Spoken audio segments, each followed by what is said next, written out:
Hello students, welcome to my class. কি অবস্থা তোমাদের? আশা করি অনেক ভালো আছো। তো আমরা বল নিয়ে পড়াশোনা শুরু করছিলাম, তো আগের দুটা ক্লাস হয়ে গেছে। তো তোমরা যারা যারা আগের দুটা ক্লাস দেখো নাই তারা অবশ্যই আগের ক্লাসগুলো দেখে আসবা।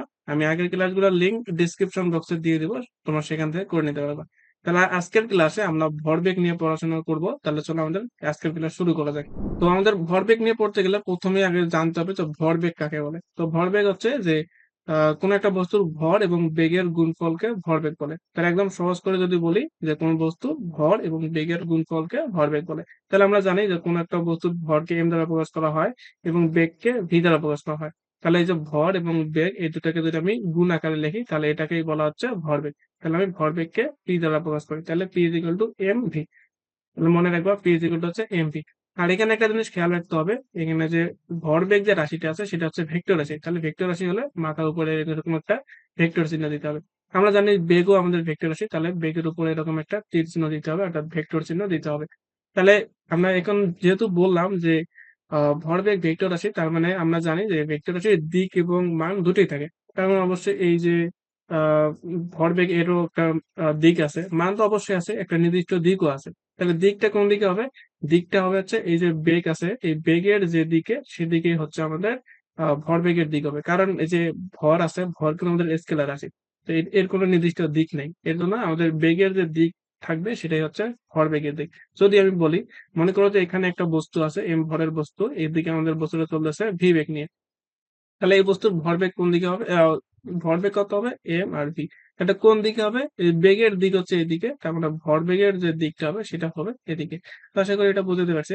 এরপর আসো আমাদের যদি একক আসি, যে একক কত হবে আর হচ্ছে মাত্রা কত হবে। তাহলে পি ইজ ইকুয়াল টু হচ্ছে এম ভি। তাহলে এম এর একক কত? এম এর একক হচ্ছে ভর, তাহলে ভরের একক হচ্ছে কেজি। আর ভি হচ্ছে কি? বেগ, বেগের একক হচ্ছে মিটার পার সেকেন্ড। তাহলে এটাই হচ্ছে আমাদের ভরবেগের একক, যে কেজি মিটার পার সেকেন্ড। আর যদি মাত্রা যদি বের করতে চাই তাহলে এম কে মাত্রা হচ্ছে বড় হাতের এম দ্বারা লেখা হয়। আর হচ্ছে বেগের মাত্রা হচ্ছে এল টি ইনভার্স ওয়ান, তাহলে এল টি ইনভার্স ওয়ান। তাহলে এটাই হলো মাত্রা M L T inverse one. তো এখানে ভরবেগ সম্পর্কে আমাদের মোটামুটি ধারণা হয়ে গেছে, আমরা আরো ডিটেলসে পড়বো আর কি। তাহলে এখানে দেখো দেওয়া আছে যে ভরবেগের একক হচ্ছে কেজি মিটার পার সেকেন্ড, আর হচ্ছে মাত্রা হচ্ছে M L T inverse one. আচ্ছা, এখানে খুবই ইম্পর্টেন্ট একটা জিনিস আছে যে ভরবেগের নিত্যতা সূত্র, ঠিক আছে? আচ্ছা, আমরা এই জিনিসটা একটু ভালো মতো পড়বো, চলো আমরা এদিকে একটু দেখে আসি। আচ্ছা দেখো, আমার কাছে মনে করো এখানে একটা বস্তু আছে, এটার ভর ধরলাম হচ্ছে এম ওয়ান, আর এটা এদিকে চলতেছে, এটার বেগ ধরলাম হচ্ছে, আচ্ছা এটা ইউ ওয়ান ধরি। আচ্ছা, এটার বেগ ধরলাম হচ্ছে আমি ইউ ওয়ান। এখানে মনে করো যে আরেকটা বস্তু আছে, সেটা হচ্ছে এম টু, এটা এদিকে চলতেছে, এটা হচ্ছে আমাদের বেগ হচ্ছে ইউ টু। অর্থাৎ এই প্রথম যে বস্তুটা আছে এটার ভর এম ওয়ান এবং প্রথম বস্তুর বেগ ধরলাম হচ্ছে ইউ ওয়ান। আর এটা আরেকটা বস্তু, দ্বিতীয় বস্তু, এটার ভর ধরলাম হচ্ছে এম টু, বেগ ধরলাম হচ্ছে ইউ টু। তো এটা আমি ধরে নিলাম যে এই প্রথম যে বস্তুর যে বেগটা আছে এই বেগটা হচ্ছে দ্বিতীয় বস্তুর চেয়ে বেশি। যেহেতু বেগ বেশি তাহলে এটা কি হবে? একসময় গিয়ে এটার সাথে একটা ধাক্কা লাগবে। তাহলে মনে করো ধরে নিলাম যে এটা আর এটা কি হলো, এখানে ধাক্কা লাগবে, ঠিক আছে? এবার ভর একই থাকবে, ভর কখনো চেঞ্জ হবে না, এটার এম ওয়ান আর এম টু থাকবে। কিন্তু এই যখন আমাদের ধাক্কাটা লাগবে, ধাক্কা লাগার পর এই বেগ কিন্তু চেঞ্জ হয়ে যাবে। কিভাবে চেঞ্জ হতে হবে সেটা যদি আমি ধরি, তাহলে মনে করো এখন আহ, এটার ভর এম ওয়ানে আছে, এটার ভর হচ্ছে এম টু, আর এটার বেগটা মনে করো চেঞ্জ হয়ে গেছে। এখন ধরলাম যে আদি বেগ ছিল হচ্ছে ইউ ওয়ান, আর হচ্ছে যখন শেষ বেগ যেটা ধরবো সেটা হচ্ছে ভি ওয়ান ধরলাম। আর এটার আদি বেগ ছিল হচ্ছে ইউ টু, এটার শেষ বেগ ধরলাম হচ্ছে ভি টু। তার মানে আমি বলতে চাচ্ছি এই যে বস্তুটা বেগ ছিল আস্তে আস্তে কি এমন এক জায়গায় যাবে গিয়ে কি দুটারই কলিশন করবে, সংঘর্ষ করবে। ঘটার পরে আমাদের আগের যে বেগ ছিল সেই বেগ থাকবে না, বেগ গুলা কিন্তু চেঞ্জ হয়ে যাবে। তো এটার বেগ ধরলাম হচ্ছে ভি ওয়ান, আর এটার বেগ ধরলাম হচ্ছে ভি টু। তো এখন কথা হচ্ছে এই যে ক্ষেত্রটা ঘটতেছে এই ক্ষেত্রের বাইরে থেকে যদি আমি কোনো প্রকার বল প্রয়োগ না করি, তাহলে এই যে এটা সংঘর্ষের আগের অবস্থা আর এটা হচ্ছে সংঘর্ষের পরের অবস্থা, আর এটা হচ্ছে আমাদের সংঘর্ষ। তাহলে সংঘর্ষের আগের যে আমাদের ভরবেগ থাকবে এবং সংঘর্ষের পরের যে ভরবেগ এই দুটাই আমাদের সমান হবে। তাহলে যদি মানে বাহ্যিক বল প্রয়োগ না করলে ভরবেগের মানে সংঘর্ষের আগের ভরবেগ এবং সংঘর্ষের পরের ভরবেগ দুটোই সমান থাকবে, এটাকে বলা হচ্ছে ভরবেগের নিত্যতা সূত্র। তাহলে এই যে নিত্যতা সূত্রটা আছে এটাকে যদি আমি আহ উম, গাণিতিক আকারে লিখতে চাই, তাহলে এটা কি সংঘর্ষের আগের ভরবেগ, তাহলে সংঘর্ষের আগের ভরবেগ কি হবে? সংঘর্ষের আগের মোট ভরবেগ আর কি, এই দুইটা মিলে যে ভরবেগটা হবে সেটা। তাহলে প্রথম বস্তুর ভরবেগ হচ্ছে এম ওয়ান ইউ ওয়ান, আর দ্বিতীয় বস্তুর ভরবেগ হচ্ছে এম টু ইউ টু। তাহলে এটা মোট যদি বের করতে যাই তাহলে মাঝখানে যোগ চিহ্ন দিতে হবে। এবং এটা হচ্ছে সংঘর্ষের পরের ভরবেগ, তাহলে এখানে ভর হচ্ছে এম ওয়ান আর বেগ হচ্ছে ভি ওয়ান।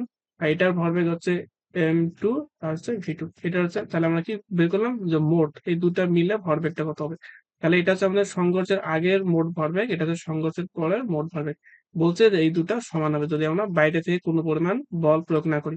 তাহলে এটাই হচ্ছে আমাদের কি, এটা হচ্ছে ভরবেগের সংরক্ষণশীলতা নীতি আর কি। তো এটা খুবই ইম্পর্টেন্ট, এটা দিয়ে আমাদের পরীক্ষায় অ্যান্সার করতে হবে। তাহলে এটা অবশ্যই মনে রাখতে ভালো করে যে m1u1 plus m2u2 is equal two m1v1 plus m2v2।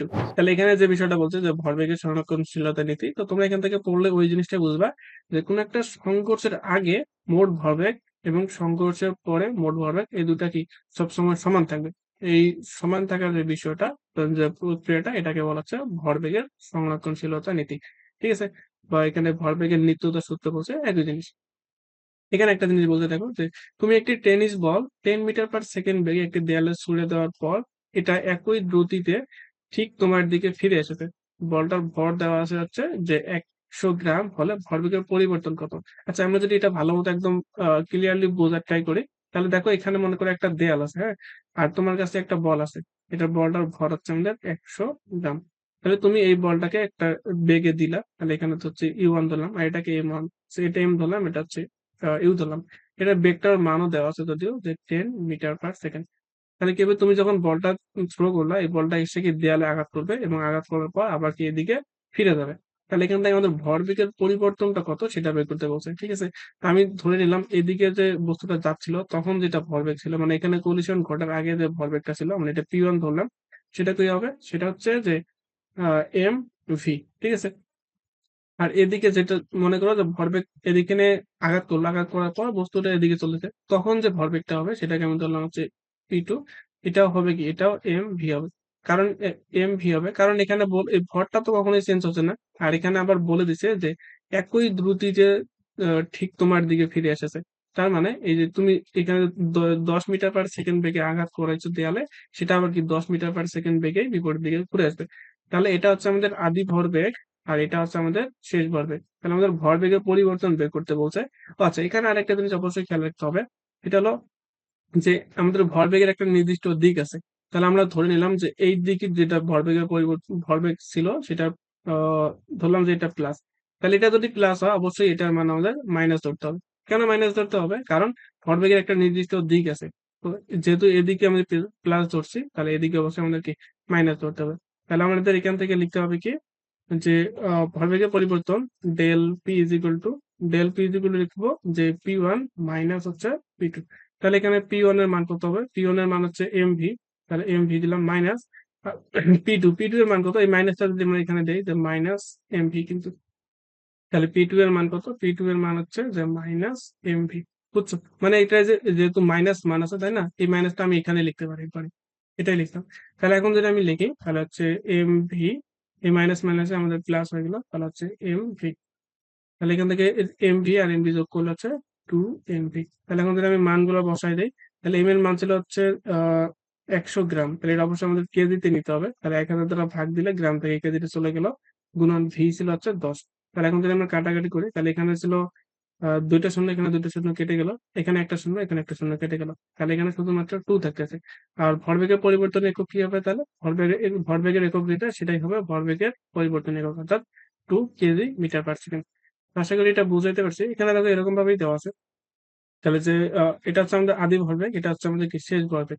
তাহলে আদি ভরবেগ মাইনাস হচ্ছে শেষ ভরবেগ। তো আদি ভরবেগ হচ্ছে এমভি, আর শেষ ভরবেগ হচ্ছে মাইনাস এমভি। কেন, কারণ হচ্ছে এদিকে ভরবেগটা যদি তুমি প্লাস হলো আর এদিকে তোমার অবশ্যই মাইনাস ধরতে হবে।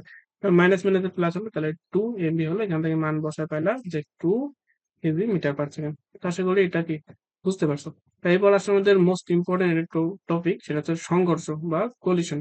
তো আমাদের সংঘর্ষের ভিতরে আমাদের দুইটা সংরক্ষণশীলতা নীতি আছে, একটা হচ্ছে ভরবেগের সংরক্ষণশীলতা আর একটা হচ্ছে শক্তি সংরক্ষণশীলতা। তো আমাদের ভরবেগের সংরক্ষণশীলতা কিন্তু আমরা একটু আগে দেখে আসলাম। সেটা কি, যে এই সূত্রটাই যে m1u1 plus m2u2 is equal two m1v1 plus m2v2। তো এটা আশা করি বুঝতে পারছো। তো এখন আমাদের দেখতে হবে যে আহ, শক্তির সংরক্ষণশীলতা নীতি কোন জিনিসটা। তো একটু আগে আমরা যেটা দেখলাম যে ভরবেগের সংরক্ষণশীলতা নীতি, তো এইটা আর শক্তির সংরক্ষণশীলতা নীতি দুটো একই জিনিস। এই আমাদের এইটার সময় কি ছিল, যে সংঘর্ষের আগের মোট ভরবেগ এবং শেষের মোট ভরবেগ দুটো সমান থাকবে। কিন্তু আমাদের শক্তি সংরক্ষণশীলতা নীতি হচ্ছে যে সংঘর্ষের আগের মোট শক্তি এবং সংঘর্ষের পরের মোট শক্তি দুটাই সেম থাকবে। এই জিনিসটাই আমাদের বলছে। তাহলে আমি যদি দেখি তাহলে সংঘর্ষের আগের মোট শক্তি বের করতে হবে। তো আমরা শক্তির সূত্র কি জানি? আমাদের গতিশক্তির সূত্র জানি যে E K is equal to হচ্ছে যে হাফ m v স্কয়ার। এটা হচ্ছে আমাদের গতিশক্তির সূত্র। তাহলে আমাদের সংঘর্ষের আগের মোট শক্তি যদি বের করি তাহলে এই বস্তুর জন্য শক্তি হবে কত? যে হাফ m1 u1 স্কয়ার। তারপর এটার জন্য শক্তি হবে যে হাফ m2 u2 স্কয়ার। তাহলে মোট শক্তি যদি বের করতে চাই তাহলে মাঝখানে যোগ দিতে হবে।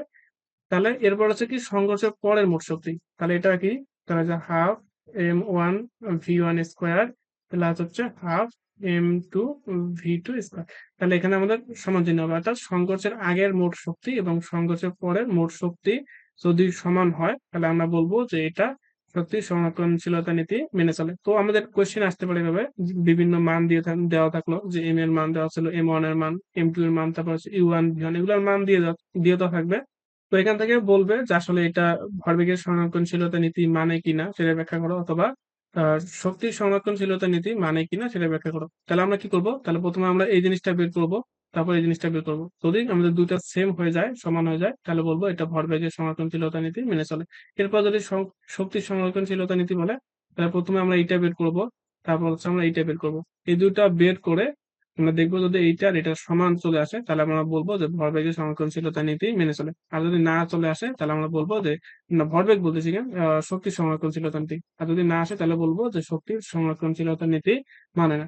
ঠিক আছে, আশা করি এটা বুঝে দিতে পারছি। তাহলে এখানে দেখো আমাদের যে সূত্রটা দিয়ে দেওয়া আছে যে half m1 u1 square plus half m2 u2 square is equal to half m1 v1 square plus half m2 v2 square. তো তোমরা এই সূত্রগুলো একটু মনে রাখবা।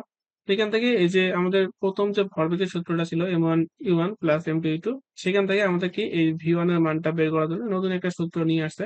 তো তোমরা এই সূত্রগুলো আসলে খুব একটা মনে রাখার দরকার মনে হয় না।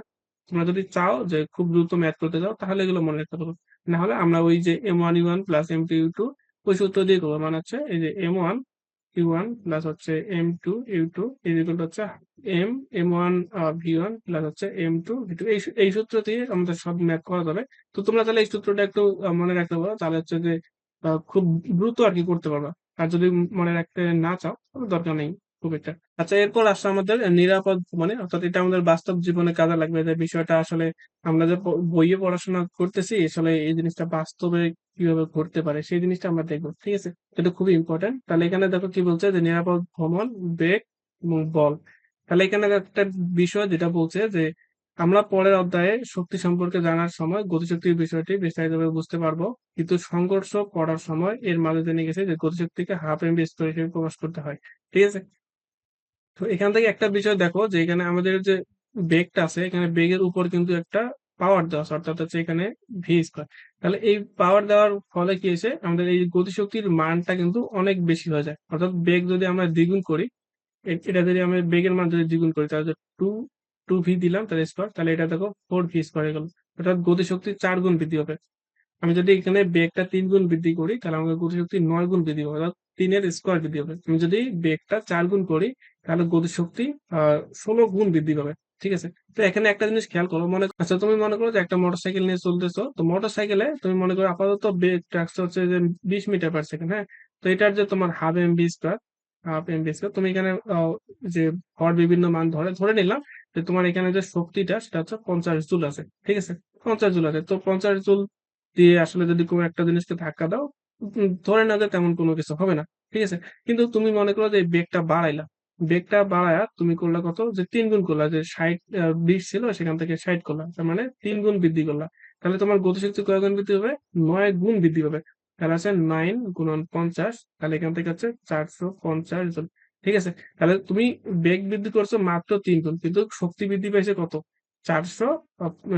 মানে এখানে একদম 9 গুণ হয়ে গেছে, এখন হয়ে গেল 450 জন।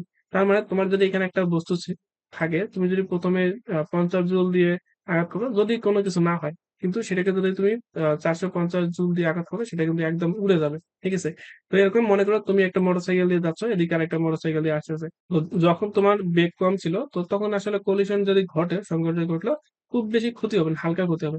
কিন্তু তোমাদের বেগটা যদি অনেক বেশি হয় তখন কিন্তু অনেক বিশাল বড় ক্ষতি হবে। মনে করো এদিকে মোটরসাইকেলটা ছিটকে এদিকে চলে গেল, তুমি এদিকে চলে গেল। তাহলে কিন্তু অনেক বড় ক্ষতি হবে।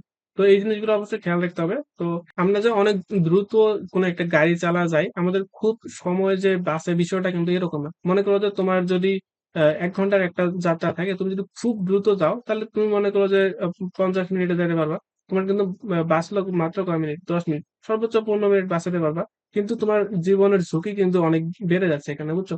যেমন মনে করো যে তুমি যদি একটু বাসায় লেট করে ফেরো, তাও সমস্যা নেই। কিন্তু তুমি যদি অনেক দ্রুত চলে যাও, দ্রুত যাওয়ার জন্য অ্যাক্সিডেন্ট করে একদম মনে করো যে তোমার জীবনটাই হারায়, তখন কিন্তু তুমি কি বাসায় পৌঁছাতে পারতেছ না। এর জন্য একটা জিনিস আমরা সবসময় দেখে থাকি যে একবারে বাসায় না ফেরার চেয়ে একটু লেট করে ফেরাই ভালো। ঠিক আছে? তো তোমরা এই জিনিসটা অবশ্যই খেয়াল রাখবা। তোমরা এমনি রাস্তা যখন চলবা একটু যদি কখনো বাইক চালাও বা কোনো কার চালাও, তাহলে একটু আস্তেই চালাবা। ঠিক আছে? আমাদের জীবন অনেক মূল্যবান। আমাদের টাইমও মূল্যবান। তবে আমাদের যে লাইফ আছে এর চেয়ে খুব বেশি মূল্যবান বলতে পারবো না। ঠিক আছে? তো আমাদের রাস্তা চলাচল করার সময় অবশ্যই সাবধানে চলাচল করতে হবে।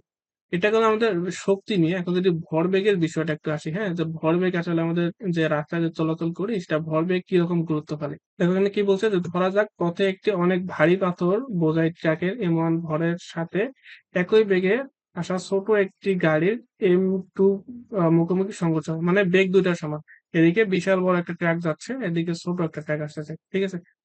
দুটার বেগ এটা যদি 5 মিটার পার সেকেন্ড হয়, 50 মিটার পার সেকেন্ড, এটা ধরলাম কি 50 মিটার পার সেকেন্ড। ঠিক আছে? দুইটা কি একই দিকে আসতেছে, তাহলে কে বেশি ক্ষতিগ্রস্ত হবে সেই জিনিসটা আমাদের বের করতে বলছে। তো এখানে এই সূত্রগুলো, এই যে যেটা একটু আগে বললাম যে মনে রাখতে পারো আবার না পারো, এই সূত্রের সাহায্যে আমরা যদি এই মানটা বের করি, তা এই যে যেটা ছোট ভর ধরে নিলাম, তো এটাকে ছোট ভরটাকে আমরা ধরে নিলাম যে জিরো। ঠিক আছে? যদি মানে আমরা ক্যালকুলেশনের সুবিধার্থে জিরো ধরে নিলাম, ধরে নেওয়ার ফলে কি হলো, আমাদের যে প্রথম যেটা ট্র্যাক ছিল মানে বড় ট্র্যাকটা, হ্যাঁ, বড় ট্র্যাকটার ভর আগে ছিল হচ্ছে ইউ 1, আর সংকোচনের পরের যে বেগটা সেটা হচ্ছে কি ভি 1। ঠিক আছে? এখানে দেখো এই যে আমাদের হচ্ছে যে ভি 1 আর হচ্ছে ইউ 1 দুটো সমান, অর্থাৎ এই গাড়িটা যদি সংঘর্ষের ঘটায়, এটার ভর যেহেতু অনেক বেশি ছিল, সংঘর্ষ ঘটানোর ফলে এ টেরই পাবে না। এটা যে বেগ ছিল সেই বেগ নিয়েই কি সে চলে যাবে। কিন্তু এটা ছোট যে গাড়িটা ছিল সেটা কিন্তু কি হবে, দেখো এখানে ভি 2 এর মানটা বের করছে 3 ইউ, মানে যে বেগে আসছিল সে তার 3 গুণ বিপরীতে চলে যাবে। অর্থাৎ বিষয়টা বোঝাচ্ছি আমি এরকম যে মনে করো যে তোমার একটা গাড়ি এদিকে যাচ্ছে, এটার এটার যে ভর আছে আর এদিকে মনে করো ছোট একটা গাড়ি আছে। ঠিক আছে? তো এটার যে তুমি বেগ মনে করো ধরলাম হচ্ছে এটা ভি 1 শেষ বেগটা, আর আদি বেগ ছিল হচ্ছে ইউ 1। তো এটা সংঘর্ষ করার পরে এটার যে বেগ ছিল আগে সেটা সেই বেগ নিয়েই চলে যাবে। কিন্তু এটা সংঘর্ষ করার পর এটা হচ্ছে যে 3 ভি বেগে পিছনের দিকে ছিটকে চলে যাবে। সে আসতেছিল কি ইউ বেগে, কিন্তু যখন সংঘর্ষ করবে সেটা কি 3 ইউ বেগে কি পিছনে ছুটে যাবে। তাহলে মোট বেগের যদি পরিবর্তনটা বের করতে চাই, তাহলে এটা হচ্ছে এদিকে, এটাকে যদি আমরা প্লাস মাইনাস ধরে নিই, এটা হচ্ছে কি হবে যাবে প্লাস, এমন একটা যদি প্লাস হয় একটা অবশ্যই মাইনাস ধরতে হবে। তাহলে বেগের পরিবর্তন যদি বের করতে চাই, তাহলে হচ্ছে 3 ইউ মাইনাস এটা হচ্ছে মাইনাস ইউ, তাহলে এখান থেকে পাচ্ছিল 4 ইউ।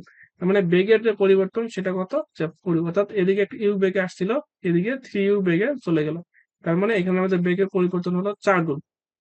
অর্থাৎ মনে করো যে তোমার যে গাড়িটা আসতেছিল সেটা মনে করো যে 20 মিটার পার সেকেন্ড আসতেছিল। ঠিক আছে?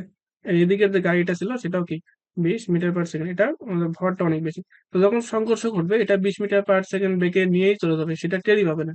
কিন্তু এই যে যেটা ছোট গাড়ি ছিল 20 মিটার পার সেকেন্ড বেগে, সেটা কি 4 গুণ হয়ে বিপরীত দিকে ফিরে যাবে। অর্থাৎ এটাকে যদি আমি 4 গুণ করি তাহলে হচ্ছে 80 মিটার পার সেকেন্ড, অর্থাৎ 80 মিটার পার সেকেন্ড বেগে কি পিছনের দিকে একদম ছিটকে পড়ে যাবে। বুঝছো বিষয়টা?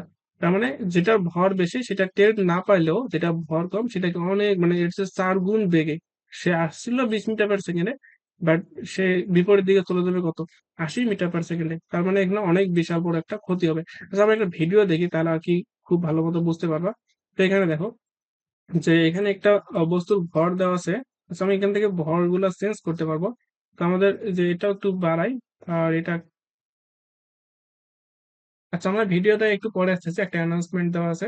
তো আমাদের জুম ব্যাচ শুরু হচ্ছে, নতুন একটা ব্যাচ। তো এখন থেকে আমাদের নিয়মিত ব্যাচ আসতে থাকবে। তো তোমরা যদি সেই ব্যাচে ভর্তি হতে চাও তাহলে এখানে হোয়াটসঅ্যাপ নাম্বার দেওয়া আছে, হোয়াটসঅ্যাপ নাম্বারে তোমরা যোগাযোগ করতে পারবে। ঠিক আছে? আচ্ছা এখানে যদি আমি কোর্স ফি সম্পর্কে বলি, কোর্স ফি খুবই কম, মাত্র যদি এক সাবজেক্ট পড়ো, যদি তুমি ম্যাথ পড়ো তাহলে 1200, আর যদি ফিজিক্স পড়ো তাহলে 1200, আর যদি দুটা মিলে পড়ো তাহলে হচ্ছে মাত্র 2000 টাকা। ঠিক আছে? আমার মনে হয় এর চেয়ে কম প্রাইসে আসলে কেউ পড়ায় না। কারণ তুমি একটা প্রাইভেট করতে গেলে ১-২ মাসে কিন্তু ১-২ হাজার টাকা চলে যাচ্ছে। কিন্তু সেখানে আমরা ৳২,০০০ য় যে ফিজিক্স এবং ম্যাথ দুটাই একদম কি শুরু থেকে শেষ পর্যন্ত পড়াতে যাচ্ছি। ঠিক আছে? তাহলে যদি পড়তে চাও তাহলে অবশ্যই WhatsApp নাম্বারে যোগাযোগ করতে পারো অথবা ডিরেক্টলি কলও দিতে পারো। ঠিক আছে? ঠিক আছে, আমরা এখন পড়াশোনায় ফিরি। তো এখানে যে জিনিসটা আমাদের দেখানোর ছিল, একটা বিষয় দেখো, আমি আচ্ছা ১ম এ আমাদের আ ইয়েগুলো কমায় দেই, ভরগুলো কমায় দেই। মনে করো যে এরকম একটা বেগে চলতেছে। এটা আমাদের কলিশন ঘটতেছে। আসলে খুব বেশি একটা টের পাওয়া যাচ্ছে না। ঠিক আছে? কিন্তু একটার বেগ যদি খুবই কম হয়, আমি ধরলাম এটা হচ্ছে 2 কেজি। আর এটার আমি ভরটা অনেক বাড়ায় দিলাম। ধরলাম যে ১৫ কেজি, ১৬ কেজি দিয়ে দিলাম। ঠিক আছে? তাহলে একটা বিষয় এখন খেয়াল করো যে যখন আমাদের সংঘর্ষটা ঘটতেছে, আমাদের বড় যে বেগটা আছে সেটার কিন্তু আসলে খুব বেশি একটা তফাৎ হচ্ছে না। সেটা যে আমাদের যে বেগ ছিল সেই বেগ নিয়ে কিন্তু ফিরে যাচ্ছে। কিন্তু এই যে যেটা ছোট যে বস্তুটা আছে, এই ছোট বস্তুটা দেখো কত দ্রুত বেগে পিছনের দিকে যাওয়া আসা করতেছে। এর জন্য আমাদের যখন কোনো একটা বড় বস্তুর সংঘর্ষ ঘটে, সেটা ওটা কোনো টেরই পায় না। এটা যে বেগ নিয়ে আসছিল মোটামুটি সে বেগ নিয়েই ফিরে আসে। ঠিক আছে? আর যে যেটা ছোট বস্তু সেটা অনেক বেশি বেগে কি হবে? আমাদের আ অনেক ক্ষতি হবে আরকি। দেখো এখানে ভিডিওটা ভালো করে দেখলেই তুমি বুঝতে পারবা। মানে বড়টার তেমন কোনো ক্ষতি হয় না। আর ছোটটা কি কত দ্রুত বেগে আমাদের এদিকে চলে যাচ্ছে। আচ্ছা, আমরা এখন একদম পড়াশোনায় ফিরে আসি। তাহলে এখানে যে বিষয়গুলো দেওয়া আছে তোমরা এখান থেকে এগুলো জিনিস একটু পড়লেই বুঝতে পারবা। এখানে তেমন আর কোনো কিছু নাই। আচ্ছা, আজকের ক্লাসে এতটুকুই থাক। আমরা নেক্সট ক্লাসে আমাদের নিউটনের ২য় গতিসূত্র নিয়ে পড়াশোনা করব। তো আজকের ক্লাসটা যদি ভালো লাগে থাকে তাহলে অবশ্যই এই চ্যানেলটা একটা সাবস্ক্রাইব করবা এবং ভিডিও লাইক করে দিবা এবং ফ্রেন্ডদের মাঝে অবশ্যই শেয়ার করে দিবা। আর আমাদের যে কোর্স চলতেছে সেই কোর্সে ভর্তি হয়ে যাও খুব দ্রুত। আমাদের ক্লাসও খুব দ্রুত শুরু হয়ে যাবে। তো দেখা হচ্ছে পরবর্তী ক্লাসে। আজকে এতটুকুই। আল্লাহ হাফেজ।